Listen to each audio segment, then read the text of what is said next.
Bienvenue dans une nouvelle vidéo de la série Un univers original. Aujourd'hui, l'univers original que je vais parler, c'est pas tant un univers, mais plus un concept de comment faire une partie. Donc, cet univers-là pourrait être dans n'importe quel univers. Ça pourrait être une partie classique au Moyen-Âge, où est-ce que tu fais des donjons, tout le kit comme d'habitude. Mais l'idée, c'est que les joueurs soient poussés à faire du metagaming. Et pas de la façon habituelle qu'on veut pas que les joueurs fassent du metagaming, mais d'une façon externe au jeu. Donc, qu'est-ce que je veux dire par là? C'est que, comme aide du jeu, tu pourrais donner des indices aux joueurs, mais en dehors du jeu. Tu pourrais, mettons, envoyer une lettre à un des joueurs qui a été écrite par un des personnages. Que c'est toi qui l'écris, bien entendu. Mais que cette lettre-là soit juste envoyée comme ça. Puis le joueur, ça lui donne des informations. Tu pourrais laisser des notes, des choses comme ça. Tu pourrais parler à quelqu'un en privé, y donner des informations. Et que ces informations-là soient dites aux joueurs, mais qu'ils soient amenés à utiliser ces informations-là. La façon que ça pourrait être amené aussi, c'est que toutes ces informations-là, ce soit des choses qui se passent techniquement in-game, mais que ce soit dans le monde réel.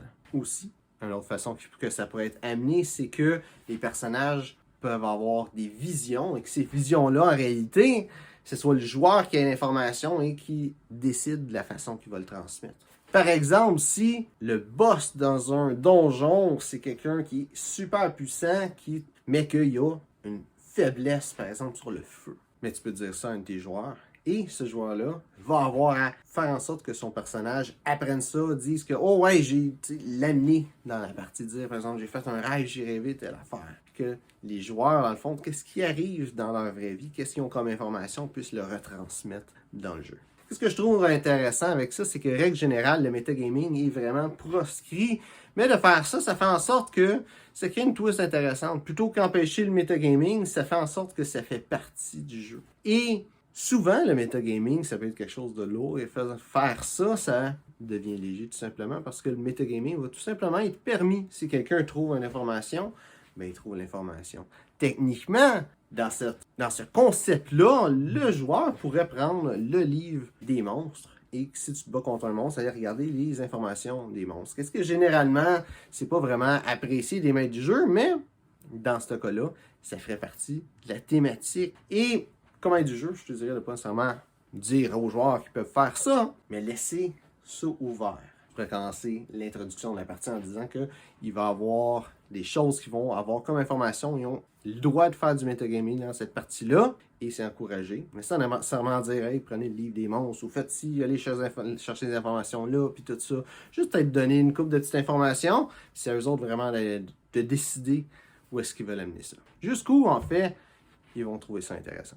Ça vient d'un concept que je trouve intéressant qui est d'allier la vraie vie au jeu de rôle. De faire en sorte qu'il y ait des choses qui soient dans le monde physique et le monde imaginaire des jeux de rôle. Une façon que j'avais fait ça, qui va être une idée extra, c'est qu'il y a une partie que j'avais faite où l'argent était sur des genres de cartes cadeaux qui étaient vides. J'avais un paquet de cartes cadeaux d'un job que j'avais, que toutes les fois que quelqu'un payait avec une carte cadeau qui était vide, je la gardais, fait que j'avais énormément de cartes. Et l'argent, c'était représenté par ces cartes-là.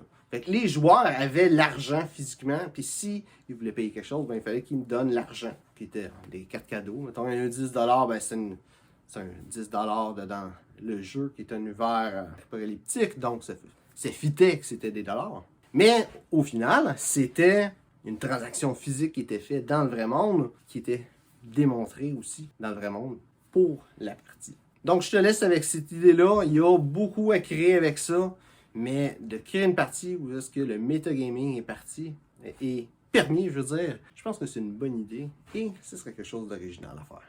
Donc, j'espère que tu as aimé la vidéo. Si c'est le cas, like, partage. Si tu as des questions, mets ça dans les commentaires. Ça me fait un plaisir d'y répondre. Donc, merci d'avoir regardé la vidéo et on se voit une prochaine fois.